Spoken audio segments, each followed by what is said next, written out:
Saludos. Hoy el Canal 4 RD se complace en recibir de nuevo al secretario general de la Comisión Nacional Dominicana para la UNESCO, el doctor Luis Brea Franco. Y el propósito de este programa es, así como lo oyen, filosofar, que es la especialidad y el doctorado de Luis Brea Franco en filosofía. Académico, ensayista, escritor de textos importantes, no solo sobre el pensamiento dominicano, sino sobre el pensamiento helénico, por ejemplo, y de los grandes pensadores y filósofos.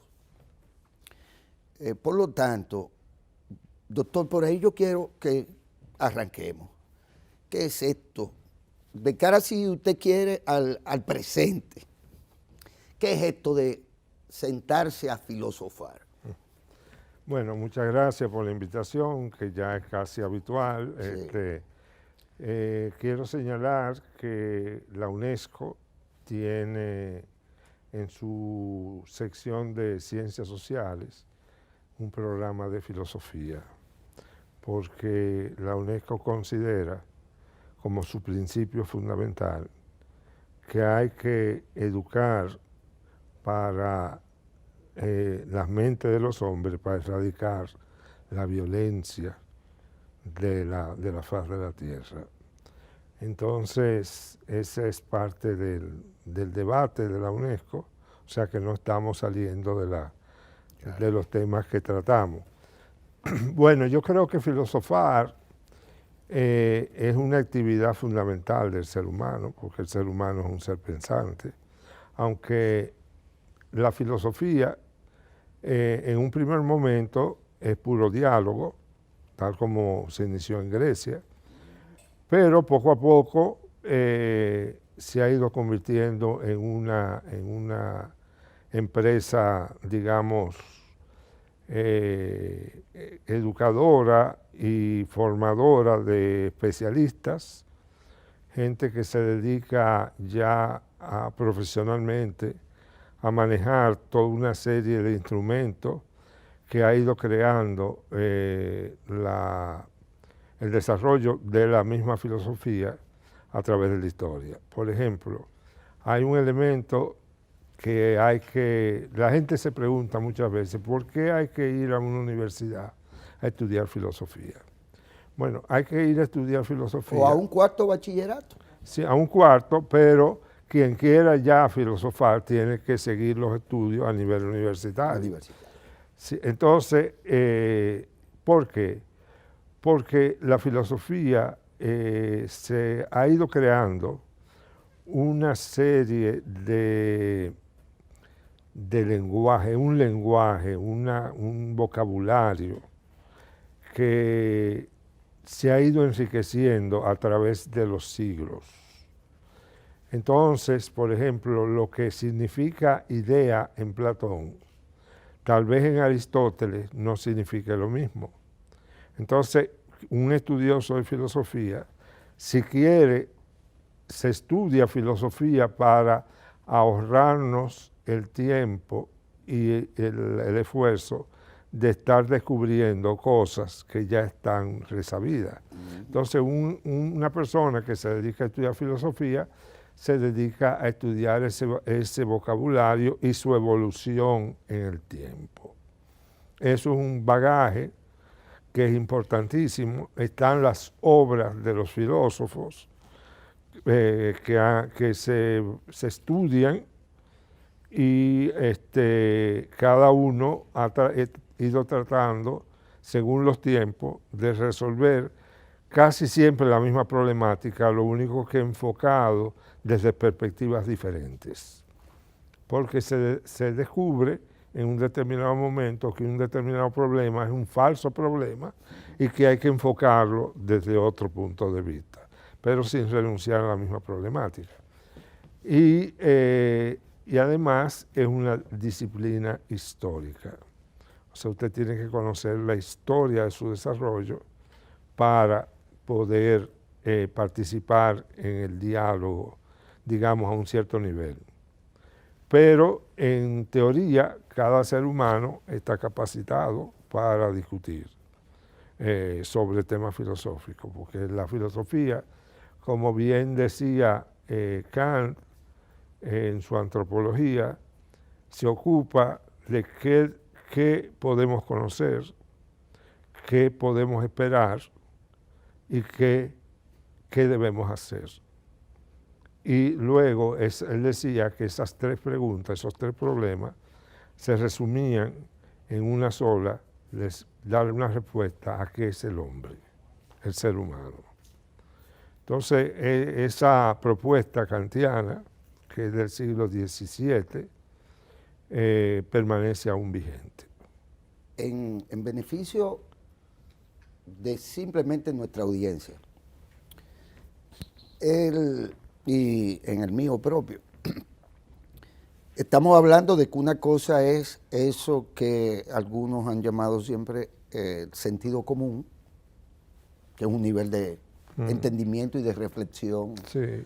De los humanos, ¿verdad? Y ya luego el filosofar como una actividad profesional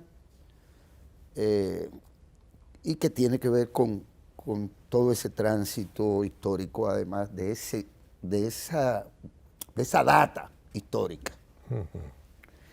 Y que los filósofos como tal, que no es su caso, aunque leyéndolo a veces lo pienso, han caído muchos en incluso a partir de Kuhn bastante más, han caído mucho en esto del relativismo radical, ¿verdad? Yo a veces lo veo, epistemológicamente yo lo veo como un relativista radical. Es decir, bueno, yo sí, eso está bien lo que usted me está diciendo, pero yo, que vengo de Villajuana, y juego gallo allí, lo puedo estar viendo de otra manera. Y es un poco esa relación que tenemos con una realidad que parece no existir, porque es tan relativa que puede ser la idea que de ella tenga cualquiera. Sí, tú has tocado el tema fundamental de la discusión filosófica contemporánea. Pero no solamente contemporánea, sino que es un derivado de toda la historia de la filosofía. ¿Cómo te lo explico? Vamos a decir que en la antigüedad, anterior a los grandes filósofos, el hombre, el ser humano, se encontraba con los fenómenos de la naturaleza. El trueno, el rayo, el fuego, los temblores de tierra, los ciclones, todas esas calamidades que se presentaban.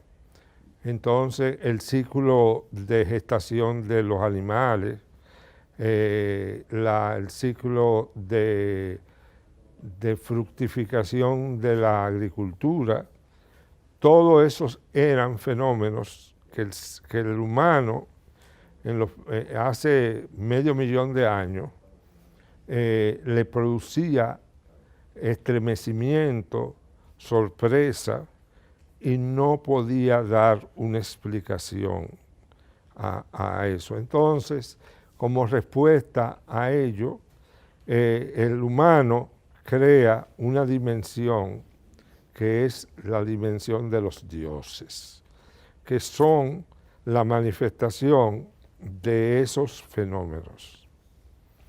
Entonces, el dios trueno, el dios viento, el dios...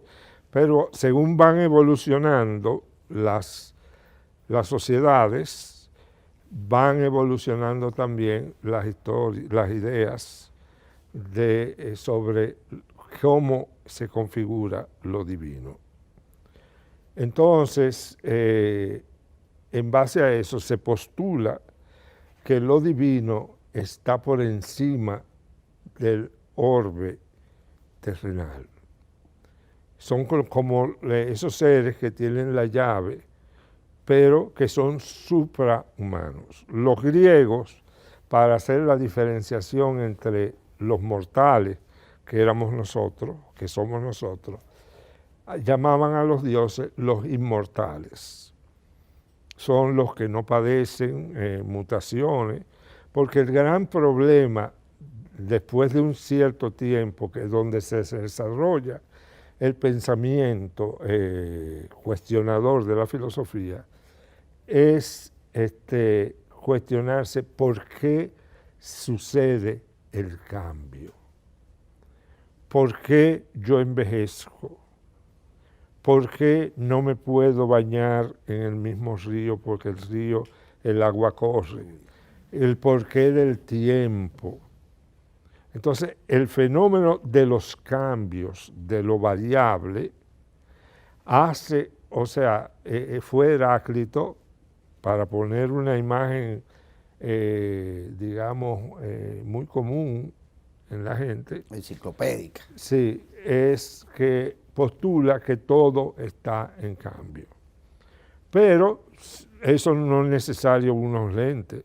Vemos que todo está en un continuo cambio, sea en cambio temporal, sea en mutaciones. Entonces, la gran pregunta es si todo está en perpetuo cambio, ¿no habrá algo que permanezca y sea como el núcleo duro? Se llamó la esencia, lo que permanece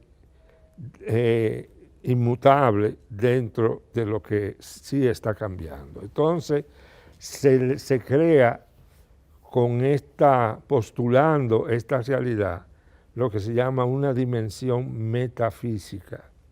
O sea, la esencia, lo que no varía, está más allá de lo físico, y eso entonces era el gran tema de los filósofos, describir cómo se daba esa dialéctica o relación entre lo mutable y lo que permanecía.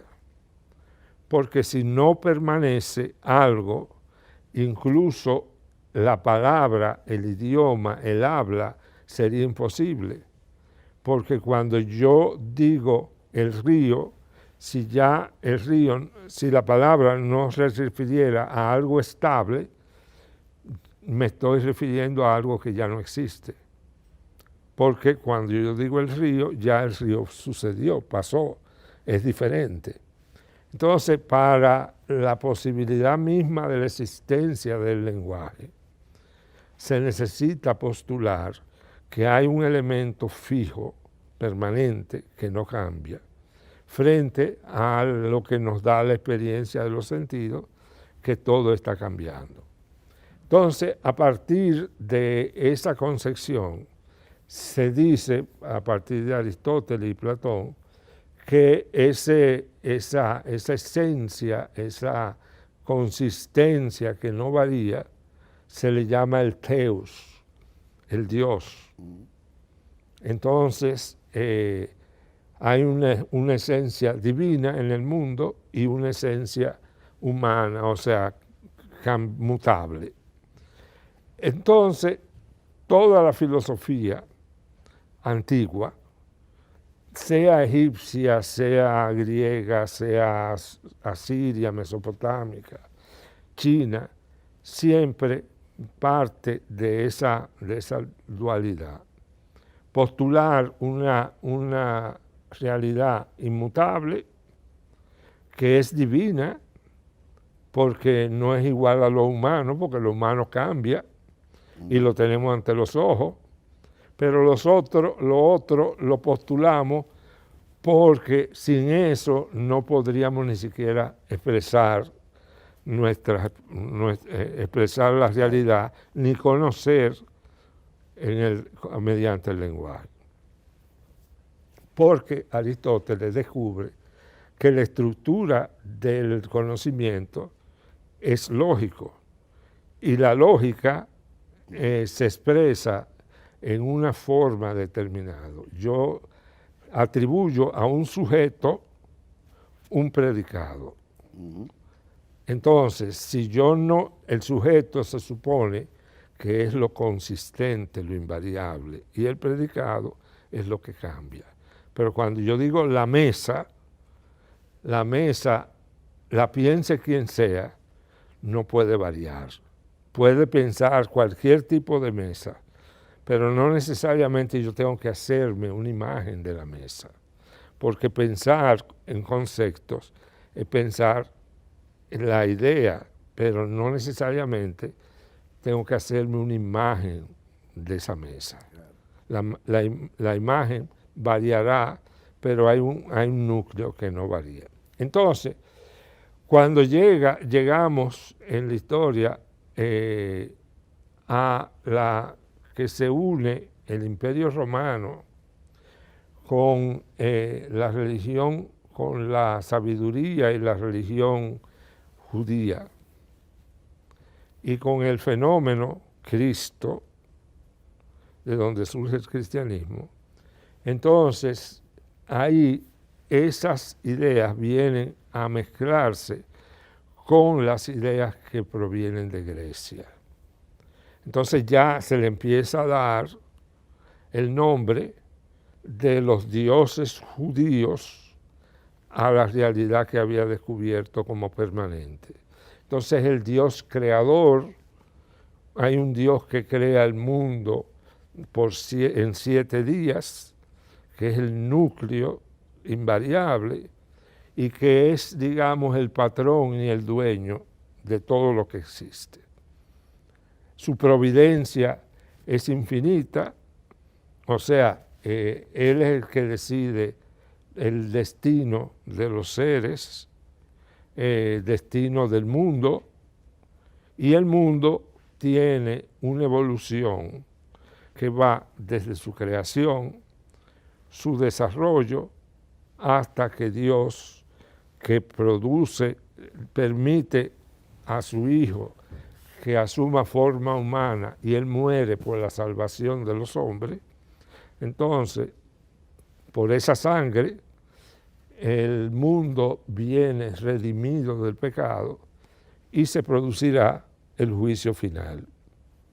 Esa es la historia donde se produce o se cree en un elemento invariable que poco a poco, que es divino y que poco a poco se va postulando de una manera cada vez más abstracta, menos ligado a la teología concreta, y se va deduciendo de consecuencias lógicas, y se llega a, por ejemplo, a la época de Descartes, a la época moderna, donde ya Dios no es el Dios cristiano, sino un Dios lógico que es necesario para que el sistema tenga una validez, porque si no aparece ese elemento inmutable y fundamental en el sentido propio de la palabra,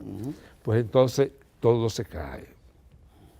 Entonces, hasta ahí voy a determinar, voy a quedarme para darte oportunidad, si tú quieres.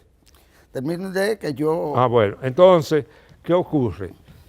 Que a partir del siglo XVI, cuando se descubre el nuevo mundo, cuando comienza la cultura europea a tomar constante relación con otros tipos de culturas que tienen otra, entonces el hombre europeo se va ampliando su visión y descubre que hay religiones que no postulan un Dios, como por ejemplo el budismo, hay otras que lo niegan, etcétera, etcétera. Entonces, en el siglo XVIII, que es el siglo donde realmente se fundamentan las ideas de la Ilustración,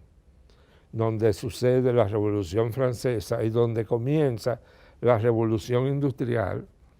Entonces, las ideas con todos esos movimientos van cambiando.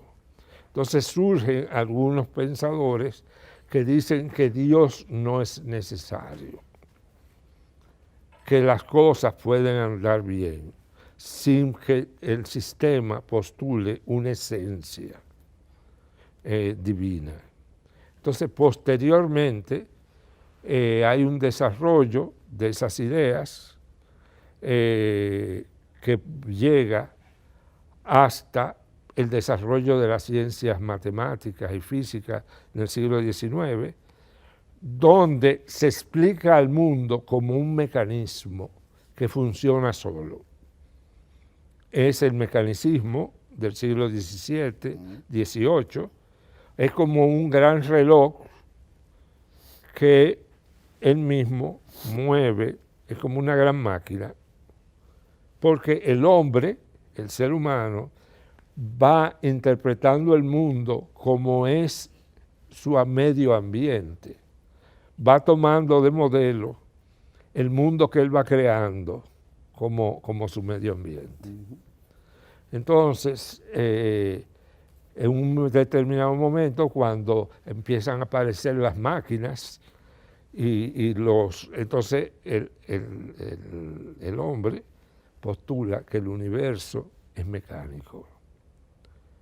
Después hay un desarrollo orgánico, cuando se desarrolla la medicina y la visión orgánica de las cosas, hasta llegar a la actual situación, que no voy a entrar en eso, pero darte oportunidad a ti, y entonces para que hablemos porque más. Además me están pidiendo un breve receso, pero llegado a ese punto, debo entonces suponer un momento en donde todo eso que usted me ha dicho se considera particularmente subjetivo.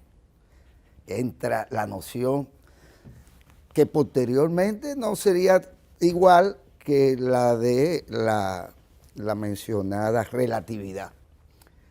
Dos momentos, relatividad y la subjetividad. Porque ciertamente todo eso es subjetivo y es el discurso suyo, pienso. No es subjetivo porque se postula como objetivo.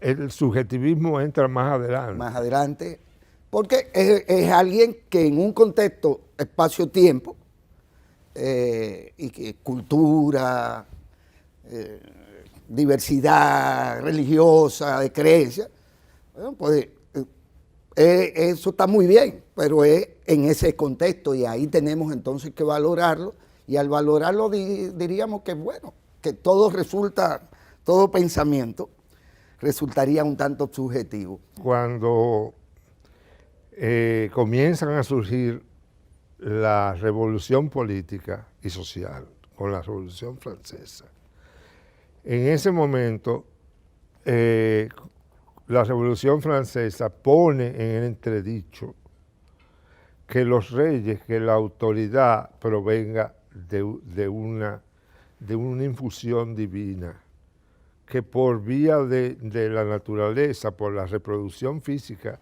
de una determinada familia, se inocula, digamos, el poder dado a esa familia. El poder divino. Sí, el poder divino. Entonces, ya ahí comienza a ponerse en duda e incluso a rechazarse, porque cuando se condena a Luis XVI, que es un hecho fundamental para la historia del pensamiento, cuando se guillotina a Luis XVI, es cercenarle la cabeza no a un rey particular, a una persona, es a un principio de autoridad, como dice un personaje de Tolstoy en La Guerra y la Paz. Y ahora, si todo si el mundo, si Dios no existe, entonces, ¿cómo yo voy a hacer que los sirvientes no me roben los cubiertos? Porque eran de oro. Entonces, eso es un diálogo entre la gente, o sea, porque el problema se presentó como un problema real de cómo convivir. Entonces, después surge el problema también de la ciencia, que van desarrollándose máquinas, instrumentos, etcétera, en base a unos determinados principios que no necesitan postular la esencia, la presencia de un ser supremo, porque ese ser lo sustituye el hombre, que es el creador de esos útiles, de esas máquinas. Entonces, en ese momento se produce una ruptura en todas las creencias anteriores. Hay una gran revolución que se va a desarrollar a partir del finales del siglo XVIII hasta llegar ante nosotros. Pero hay otra gran revolución que te voy a hablar ahora, la de Copérnico, que Copérnico descubre que la Tierra no gira, que el Sol no gira alrededor de la Tierra, que la Tierra no es el eje del universo, sino que es lo contrario, que la Tierra es un planeta entre muchos otros que gira alrededor de una estrella que es el Sol. Entonces, con eso, también a ese nivel, se llega a postular, por eso se condena a Galileo, claro, porque dice, pur si muove, o sea, la Tierra se mueve, o sea, entonces, todo eso rompe todo un esquema de pensamiento que había sido construido desde que el hombre estaba sobre la Tierra hasta esos siglos. ¿Cómo podríamos engarzar también ese proceso expresado en la literatura de Shakespeare? To be or not to be, que hasta ahora no se sabrá nada, el pueblo no sabrá nada sobre esto, pero lo usa, ser o no ser, sí, lo conoce, y es en esa etapa en donde también... Sí, el drama de Hamlet es el drama de un hijo que quiere matar a una persona que se rebela contra el rey, su padre, y lo asesina. Y se apropia de su madre. Entonces, es un problema político, pero es un problema de que todo en ese periodo trema, todo se vuelve líquido, para usar una metáfora contemporánea. Entonces, nada está firme, todo vuelve a diluirse, esa esencia que era... Vuelve al punto de partida. Sí, o sea, pero ya a un nivel superior, para hablarlo dialécticamente. Entonces, aquí ya, planteamos cómo el hombre puede vivir sin certidumbres fijas. Entonces, ahí se comienza, por ejemplo, hay un proceso en el conocimiento, porque no es uno solo, son diversos procesos que se van intercalando. Entonces, por ejemplo, en la teoría del conocimiento, se llega a decir que el mundo exterior no existe, porque todo se disuelve en las sensaciones, que lo único que hay de real son las sensaciones que yo percibo a través de los sentidos. Pero yo no sé si esta mesa existe porque yo la percibo como un ojo, con unas manos, entonces yo no puedo salir de mí. Entonces se vuelve cuestionable la realidad más inmediata. Posteriormente el empirismo. Sí, el empirismo es eso ya. Ahí estamos en Berkeley, por ejemplo, que niega la existencia de un mundo exterior, todo está en mí, y Hume, que fue el destructor de todas las certidumbres que quedaban, que lleva a dudar de que todo lo que se pretendía que existía hasta el principio de causalidad era válido y consistente. Entonces, ¿qué sucede? En esa crisis surge un alemán que se llama Immanuel Kant. Kant dice, pero si tuvo 20 años, primero estudiando la física de los cuerpos celestes, todo esto, hasta que él descubre, dice, pero si postuláramos una visión diferente de la realidad.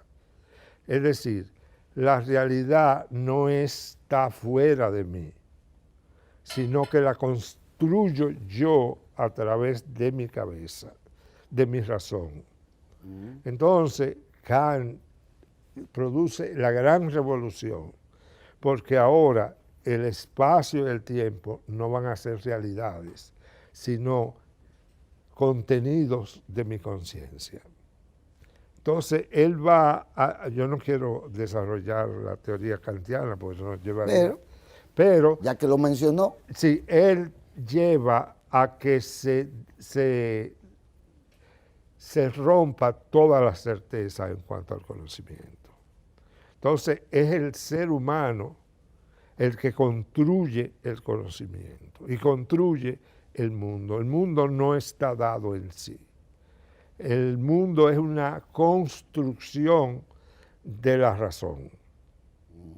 Ahora, hay una parte de ese mundo que está fuera de la capacidad de la razón.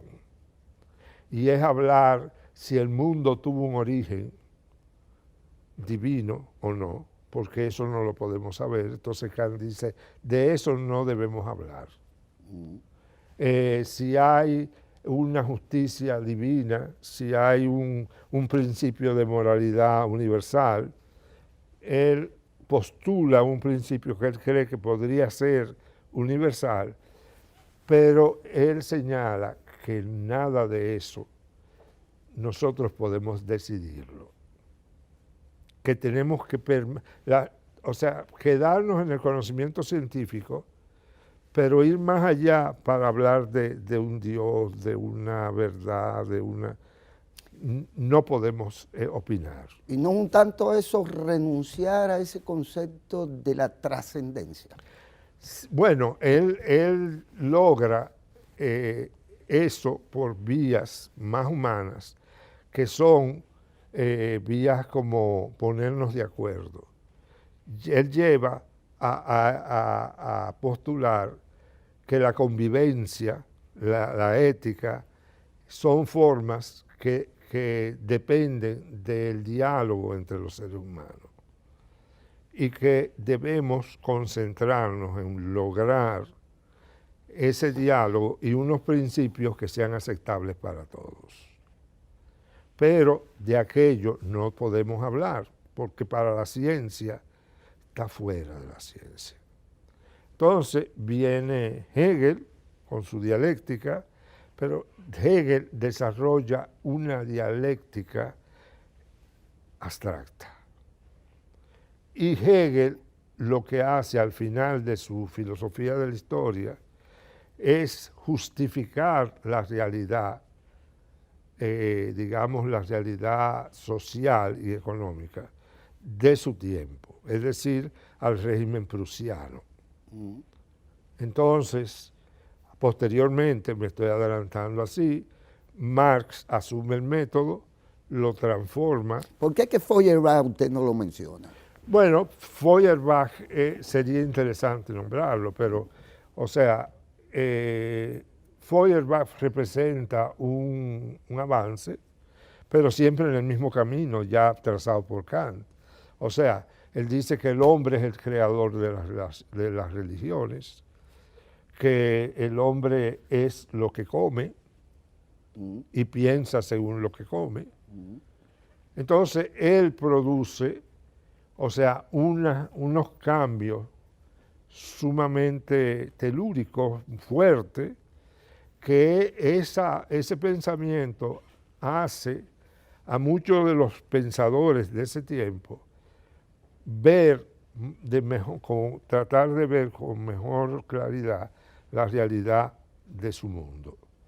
Entonces ahí viene, para quedarnos en lo Marx, que él dice, bueno, lo que hay es una lucha de clases, una lucha por el poder, pero ese poder, eso entra en una dialéctica de la historia. Marx acepta dos principios de Hegel, y Hegel lo acepta del cristianismo. Es que la historia tiene un fin positivo, sí, y que se va desarrollando de un grado menor a un grado más perfecto. Que la evolución, las luchas siempre van buscando una solución de una más alta calidad. Pero esos son... ¿Cómo contextualizamos, y sé que lo ha hecho usted en publicaciones, a Schopenhauer? Bueno, Schopenhauer él se consideraba el continuador de Kant. De Kant.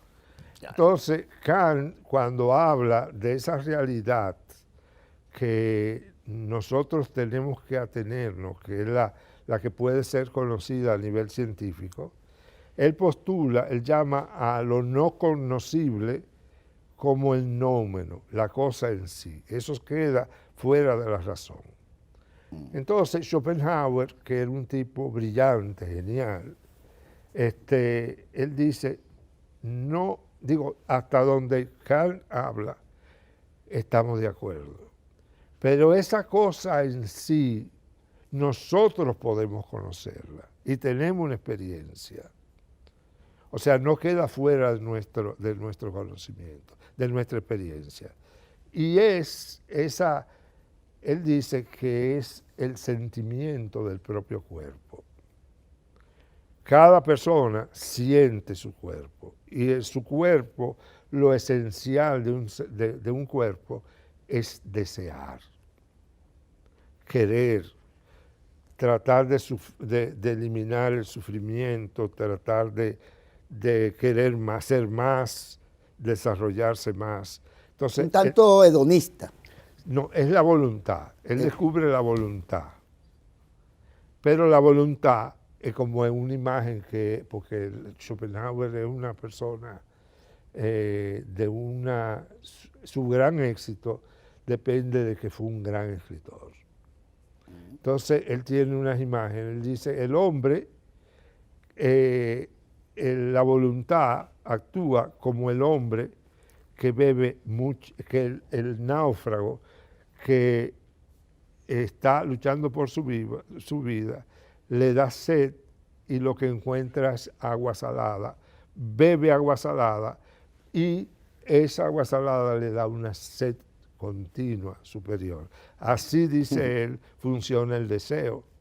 Mientras tú más lo satisfaces, más deseo surge.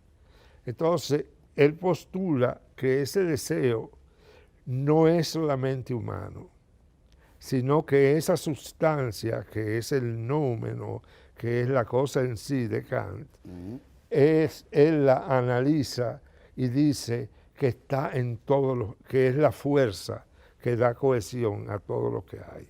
Es una fuerza oscura, que es inconsciente, ciega e insaciable. O sea, es como una realidad del mal. Es un mal que no se sabe ni siquiera, porque no es consciente. Lo que quiere es reproducirse y ser más. Entonces, ese es el gran problema del ser humano. En el siglo XIX se producen acontecimientos no solo en Europa, sino en el mundo entero, en el orbe, que marcarían todo. El pensamiento, entre otros, el pensamiento filosófico. Y en aras de acelerar quizás, aprovechar un poquito este espacio que nos queda, llegar a lo que serían los pensadores esenciales, los pensadores, porque también se llega a una realidad temporal en donde parecería que los procesos se aceleran y ¿verdad? Al acelerarse, pues también el pensamiento se acelera. Y hay un momento importante al final del siglo XIX, revolución científico-tecnológica fundamentales por igual. Mira, ya hemos venido desde el inicio viendo cómo surge la idea de un ser esencial que sirve de fundamento a todo el mundo. Hablando de Dios. Sí. Entonces, y hablamos del alma en su momento. También el alma es parte de esa, de ese esa estructura. entramado. Entonces, ¿qué sucede? Que según vamos llegando al siglo XIX, vamos destruyendo todas esas verdades sólidas. Entonces, lo que era ya no es. Lo que se suponía que era lo estable, ya no es. No es estable. No es. Y el hombre necesita menos para lograr un conocimiento científico, menos estabilidad, porque descubre que puede vivir sin la presencia de un Dios, porque puede plantearse un organismo que sea primero mecánico y luego orgánico, como una célula que se va reproduciendo desde ella misma. Entonces surge un pensador de la importancia de Nietzsche. Nietzsche, ¿qué es lo que hace? Nietzsche dice, el famoso sujeto, el sujeto de yo pienso, luego yo existo, luego pienso, ese sujeto no existe. Porque si yo voy a analizarme psicológicamente, cuando yo busco el sujeto, que soy yo, siempre voy a tener detrás de mí otro sujeto que es el que mira y el que percibe. Entonces, eso nos lleva a una visión infinita. Entonces, no hay tal sujeto. Entonces, ese sujeto queda eliminado. Entonces, ya queda disuelto la última constancia del juicio. Ya el sujeto se pierde. Entonces, ¿qué cosa sucede? Que a partir de este momento, lo que Nietzsche plantea, y esto es lo fundamental, es que ya eso lo había planteado Leibniz, eso no es una idea de Nietzsche, sino el mismo Voltaire, en su libro Cándido, lo trata de rechazar esa idea. Es la idea de la perspectiva, que cada ser ve el mundo desde un ángulo determinado. No ve el mundo en general, sino que cada uno ve desde su sillón, desde su nivel. Entonces, ahí ya tú has destruido toda consistencia. Entonces, el mundo se descompone en visiones parciales. Y entonces también el mundo, esto es Heidegger ya, el mundo, lo que consiste el mundo no es una cosa, sino un evento. O sea, es un ser temporal. Sí. Al mismo tiempo podría entonces entender su preocupación con respecto al pesimismo, porque probablemente ahí está el origen del pesimismo, porque el pesimismo surge sobre la base de que se rompieron las certidumbres. Digamos que el individuo se siente solo él en la sabana, búscatela. Que aquí nada es muy real y la realidad es una construcción. Sí, la realidad es una construcción. O sea, el mundo es vínculo, no consistencia. No consistencia. Son relaciones entre procesos. Sí, pero no hay cosas. Por ejemplo, yo uso este ejemplo. El número 1 no es el 1, es el 3. ¿Por qué? Porque lo primero que nosotros percibimos realmente es el conjunto. Yo no veo esta cosa y después esta y después esta. Yo veo el salón. El conjunto universal. Este conjunto. Entonces, el 1 y el 2 son producto de una abstracción del conjunto. Es decir, 2-1 da el 2 y 3-1 da el 3. Sí, entonces el 3 es, digamos, lo primero. Y ahí tú entiendes por qué las religiones desde el inicio han planteado la Trinidad y la trilogía como lo primario. ¿Qué es lo constante en esa variable, profesor? No, lo constante es el conjunto. O sea, porque, por ejemplo, hay un elemento fundamental. Para tú entender algo, tiene que ver su sentido. Ahora, si tú estás en una habitación completamente oscura, tú no distingues nada. Ahora, si en esa habitación se proyecta un rayo de luz, entonces la luz, ese punto luminoso, se va a ver, tú lo vas a captar, porque contrasta con el fondo. Entonces, todo lo que se percibe tiene que tener una relación. Claro.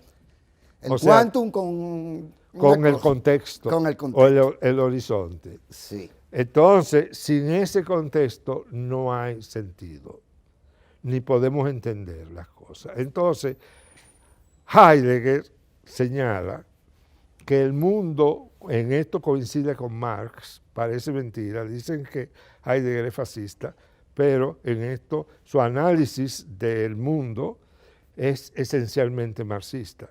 Él dice que lo que nosotros descubrimos en nuestro mundo inmediato no son cosas como objetos, sino yo descubro el vaso, el martillo, el automóvil. Lo positivo. No, el útil. El útil. Lo que tiene un sentido de uso. ¿Por qué? Porque no es el objeto ante los ojos, no es un objeto teórico, es un objeto práctico. ¿Y cuál es la utilidad del pesimismo? Porque me están atacando pesimistamente. Sí, no, el pesimismo puede tener muchas razones. Puede depender de una enfermedad psíquica, de una persona que tenga limitación. Pero hablo del pesimismo filosófico. Sí, el pesimismo en un sentido puede ser que las personas que adopten esa consideren que el fin de la historia es negativo, entonces, pero permanecemos dentro de la lógica cristiana. Correcto. Entonces, por ejemplo, Schopenhauer se dice que fue el gran pesimista. Yo postulo que su pesimismo fue un pesimismo metodológico, que él no decide. Y propio de las aristas que él veía. Sí, o sea, es propio de lo que él descubre que el universo, en fin de cuentas, se dirige hacia lo inconsciente, hacia lo ciego. Pero no es que él busque que eso sea así, correcto, sino que lo descubre. Correcto. Entonces no es un pesimismo. ¿Por qué llegar a Kuhn finalmente? Kuhn llega a decir a postular el mismo principio de Nietzsche y también otros pensadores. O sea, que todo depende de la perspectiva, de la visión que tengamos. Una ciencia es de una determinada manera dependiendo de la definición del campo objetivo y del método que usted va a usar. Lo que quiere decir que el devenir histórico no es el resultado del proceso. De nada. De nada. O sea, yo te lo voy a decir de una manera breve y con una expresión que a mí me chocó mucho cuando la vi. O sea, el expresidente de Checoslovaquia, Václav Havel, que es filósofo, sí, él dice que la esperanza no es un pronóstico. Por el hecho de que yo crea que el mundo va a tener una solución final. Y un pesimista diría, bueno, pero ¿para qué sirve la esperanza? No, pero lo que te quiero decir es que quien tiene esperanza, Sí. pero eso no te da una verdad. Ah. La esperanza es una idea tuya. Pero existe la verdad. Yo creo que no existe la verdad, existen verdades. Usted me iba a meter eso de contrabando entonces. No, existen verdades. Existen verdades. Digo, y así es que nosotros nos manejamos. El más grande filósofo alemán hoy, de centro, que es Habermas, habla de que la única verdad es la que se logra en el consenso democrático. ¿Y no será que su pensamiento es como un líquido que se amolda al trayecto, a las cosas que están dadas? No, es lo que trata de buscar una solución a la convivencia. Porque el gran problema detrás de todo esto es que si no hay verdad, ¿cómo nos mantenemos en orden? ¿Cómo no nos matamos? Claro. Mire, doctor, este es el primer capítulo de entretenidas conversaciones que yo espero tengamos a partir de ahora, porque no se trata de diletar, Sí. se trata de filosofar. Y de poner la filosofía al alcance de la gente. De la gente. Tratar de que la gente entienda que esto es como la matemática.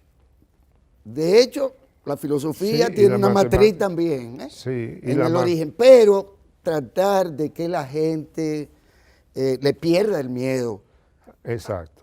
Así también a la matemática como a la filosofía. Sí. Yo entré aquí, me fue muy mal cuando yo hice mi bachillerato con las matemáticas. Cuando en Italia yo dije, voy a dar un paso de hombre, voy a asumir como un macho. Y me puse a estudiar 2 años de filosofía de las matemáticas. Y me fue excelente. ¿Por qué? Porque ahí yo comprendí cómo es que la matemática se va organizando. Entonces, cuando a ti te dicen cómo una cosa se organiza y la filosofía se organiza de acuerdo a determinados pasos históricos, entonces la gente lo entiende. La filosofía es como la ciencia, Sí. que es acumulativa, pero que depende del paradigma. Sí, la filosofía es acumulativa, pero en destrucción. En destrucción. Mientras la ciencia va consolidando saberes, la filosofía va destruyendo modos de pensar que son muy limitados, muy estrechos, para buscar otros ámbitos más amplios. Continúen filosofando. Nos vemos en otra entrega del secretario general de la Comisión Nacional Dominicana para la UNESCO y los temas de la UNESCO relativos a la filosofía como una aspiración, ¿verdad? Como un ojalá, digamos, Sí, de la perspectiva. La UNESCO postula que es un derecho estudiar filosofía. Estudiar filosofía, ya lo sabemos. Y va a ser muy difícil porque es como quién podría explicar a ciertos géneros o entenderlos. Bueno, pues lo mismo pasa con la filosofía. Continuamos.